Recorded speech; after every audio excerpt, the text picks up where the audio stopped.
Breaking news RBI కీలక ప్రకటన చేసింది 2000 నోట్లకి సంబంధించి ఆసక్తికరమైన విషయాలను చెప్తోంది 100% 2000 నోట్లు రిటర్న్ కాలేదంటోంది ఆర్బీఐ ఇంకా ప్రజల వద్ద దాదాపు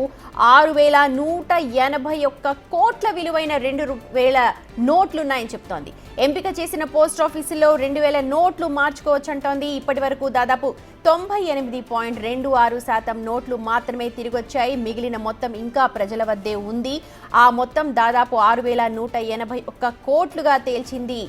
ఆర్బీఐ గతంలో ఆర్బీఐ 2000 రూపాయల నోట్లను రద్దు చేస్తున్నప్పుడు కాస్త సమయం ఇచ్చింది ఆ సమయంలోపు 2000 రూపాయల నోట్లన్నీ కూడా మార్చుకోవాలని చెప్పి గడువు ఇచ్చింది ఆ గడువు పూర్తయిన తర్వాత కూడా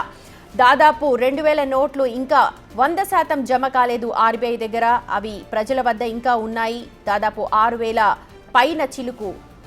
డబ్బులు కోట్లు అక్కడ ఉన్నాయి దాదాపు 98.26% మాత్రమే నోట్లు తిరిగి వచ్చాయని ఆర్బీఐ ఇప్పుడు కీలక ప్రకటన చేస్తోంది ఈ నేపథ్యంలో మిగిలిన సొమ్మునంతా కూడా రికవర్ చేయడానికి మొత్తం 2000 రూపాయలు 100% రికవర్ చేయడానికి ఇప్పుడు దగ్గరలో ఉన్న పోస్ట్ ఆఫీస్లో మీ దగ్గర ఒకవేళ 2000 రూపాయల నోటు ఉంటే దాన్ని తిరిగి ఇవ్వచ్చు అని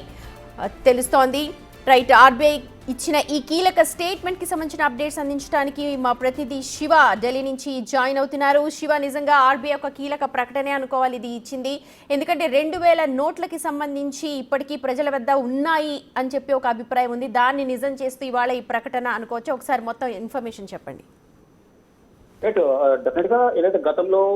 నోట్లు రద్దు చేసిన సందర్భంలో గతంలోనే కొంత సమయం ఇచ్చారు సమయం ఇచ్చినప్పటికీ కూడా మొత్తం డిపాజిట్ అనేది జరగలేదని కూడా చెప్తుంది ప్రజల వద్ద ఇంకా 6181 కోట్ల విలువైన 2000 రూపాయల నోట్లు ఉన్నట్లుగా తెలుస్తుంది ఈ నేపథ్యంలోనే ఏదైతే 100% 2000 నోట్లు రిటర్న్ కాలేదని కూడా ఆర్బీఐ ఒక ప్రకటన విడుదల చేసింది ఇంకా ప్రజల వద్దే దాదాపు 6180 కోట్ల విలువైన నోట్లు ఉన్నట్లు చెప్పింది ఏదైతే మొత్తం కొన్ని పోస్ట్ ఆఫీసులను సెలెక్ట్ చేశారు ఆ సెలెక్ట్ చేసిన పోస్ట్ ఆఫీసుల వద్ద ఎవరైతే ప్రజల వద్ద ఉన్న 2000 నోట్ల రూపాయలు ఏవైతే ఉన్నాయో ఆ నోట్లను కూడా జమ చేయాలని చెప్తున్నారు కానీ ప్రజల వద్ద ఉన్నాయా ఇంకెవరి దగ్గర ఉన్నాయా అని పోవడంలో కూడా కొంత ఆలోచన చేస్తున్నారు అయితే శివ 2000 నోట్లను రద్దు చేసి చాలా రోజులు అవుతుంది గడువు కూడా ఇచ్చారు మీరు చెప్పినట్టుగా కానీ ఇన్ని రోజుల తర్వాత ఇప్పుడు మళ్ళీ ప్రకటన చేయడం వెనుక అర్థం ఏమనుకోవాలి రైట్ డెఫినెట్ గా గతంలో కనుక చూసుకుంటే కొంత మాఫియా వద్ద కూడా ఈ 2000 నోట్ల రూపాయలు అనేది ఉన్నాయి వాళ్ళ దగ్గరే అనేది కూడా కొంత చెప్తున్నారు ఇటు మావోయిస్టులు కావచ్చు ఇతర కొంతమంది అసాంఘిక శక్తులు ఏవైతే ఉన్నాయో వారి దగ్గర ఈ అమౌంట్ అంతా కూడా స్ట్రక్ అయిపోయి ఉంది సామాన్య ప్రజలు కానీ కొంతమంది బ్లాక్ మనీని స్టోర్ చేసుకున్న వాళ్ళ దగ్గర కొంతమంది దగ్గర ఉంది కానీ సామాన్య ప్రజలందరూ కూడా వారి దగ్గర ఉన్న నోట్లను కూడా జమ చేసేశారు కానీ బడా వ్యాపారవేత్తలు కొంతమంది నక్సలైట్లు ఎవరైతున్నారో వారి దగ్గర కొంత ఈ సొమ్మంతా కూడా ఉంది అనేది కూడా గతంలో కూడా అందరూ అభిప్రాయం వ్యక్తం చేశారు కానీ పలుమార్లు గడువు పొడిగించినప్పటికీ కూడా మరొకసారి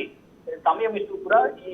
అమౌంట్ ఏదైతే ఉందో దాదాపు 6180 కోట్ల విలువైన నోట్లు ఏవైతే ఉన్నాయో అదంతా కూడా జమ చేయాలి అంటూ కూడా కొన్ని సెలెక్టెడ్ పోస్ట్ ఆఫీసులు కూడా ప్రకటించారు అంటే 98. మీరు అన్నట్టుగా నిజంగా ప్రజల వద్ద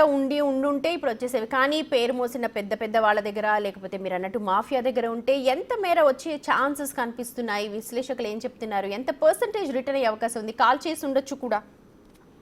డెఫినెట్ గా మీరు అన్నట్లు కూడా డెఫినెట్ కొంతమంది భయపడి ఆ మనీ ఎక్కడ దానికి లెక్కల ఆధారాలు కూడా చూపించాల్సి ఉంటుంది కొంతమంది బడా వ్యాపారుల వద్ద కొంతమంది రాజకీయ నాయకుల వద్ద ఉంది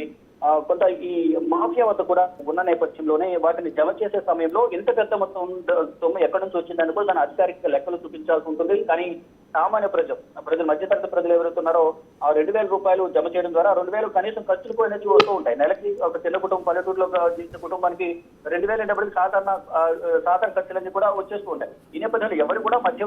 తరగతి ప్రజల దగ్గర సాధారణ ప్రజల దగ్గర 2000 నోట్లు అనేది లేవు కేవలం బడా వ్యాపారవేత్తలు ఎవరుతున్నారో బడా బాబులు కానీ వ్యాపారవేత్తలు మాఫియా రాజకీయ నాయకుల వద్ద ఈ 6000 కోట్లకు పైగా నోట్లు ఏవైతున్నాయో అవన్నీ కూడా ఉన్నట్లు కూడా తెలుస్తోంది మరి ఇప్పుడు గడువు పొడిగించిన నేపథ్యంలో పోస్ట్ ఆఫీసుకు సంబంధించి కొన్ని ప్లేసెస్ తెలిపిన నేపథ్యంలో మరి ఈ గడువులోగా ఏమైనా మళ్ళా ఆ డబ్బులని కూడా జమ చేస్తారా లేదనేది కూడా చూడాల్సి ఉంది శివ ఇప్పుడు ఆర్బీఐ ప్రకటన చేయడం వెనక ఏమైనా బిట్వీన్ ద లైన్స్ చదువుకోవాలా ఏం చెప్పదలుచుకుంది అన్నది ఏమన్నా తెలుస్తోందా లైక్ విశ్లేషకులు ఏమైనా చెప్తున్నారా లైక్ ఇప్పుడు ఈ టైంలో ఇలాంటి స్టేట్మెంట్ ఇవ్వడం రైట్. మరొకటి రానున్న రోజుల్లో మరొక 5 రాష్ట్రాల్లో ఎన్నికలు కూడా జరగబోతున్నాయి. అంటే అన్ని కోణాల్లో కూడా దీన్ని రకరకాలుగా విశ్లేషణలు జరుగుతున్నాయి. విశ్లేషకుల నుంచి కానీ ఇటు రాజకీయ ప్రముఖులు కూడా రకరకాలుగా ఆలోచిస్తున్నారు. అంటే రానున్న రోజులు కూడా ఐదు రాష్ట్రాలు బీహార్ కానీ ఇటు జార్ఖండ్, అస్సాం, అటు తమిళనాడు రాష్ట్రాల్లో బీహార్ ఈ రాష్ట్రాల్లో ఎన్నికలు రాబోతున్న నేపథ్యంలో ఒకవేళ ఈ సోమంతా కూడా ఆ రాష్ట్రాల్లో ఉందా, ఆ మనీని డైవర్సిటీ బ్యాంకుల ద్వారా ఏమన్నా మార్పులు చేర్పులు చేసే అవకాశం ఉందా అనే కోణంలో కూడా అంటే ఇప్పుడు రద్దు అయినప్పటికీ కూడా దాన్ని ఏ విధంగా అక్రమ మార్పులు వినియోగించే అవకాశం కూడా ఉంటుంది. హవాలా రూపంలో కానీ ఇతర మార్గాల ద్వారా కూడా దీన్ని మార్పులు చేసే అవకాశం ఉంటుంది కాబట్టి మార్చే అవకాశం ఉంటుంది కాబట్టి దీనికి సంబంధించి ప్రధానంగా ఇప్పుడు కొన్ని సెలెక్టెడ్ పోస్ట్ ఆఫీసులు ఇచ్చారు. 6,000 కోట్ల పైన ఉన్న నోట్లను మార్చుకునేందుకు సమీక్షించిన నేపథ్యంలో మరి ఈ నోట్లు మళ్ళా ఎప్పటిలోగా మొత్తం మార్చుకుంటారా లేదా మీరు చెప్పినట్లుగా కొంతమంది తగలబెట్టేశారని కూడా కొన్ని వార్తలు వస్తున్నాయి. ఆ విధంగా ఏమైనా జరిగిందా, మాఫియా వస్తుందా, భయపడి ఎవరైనా బయటికి తీసుకురావడం లేదా ఈ సుమంతాన్ని కూడా ఫర్దర్ గా భవిష్యత్తులో ఏం జరగబోతుందని చూడాల్సి వస్తుంది. Right Shiva, thank you so much. మొత్తం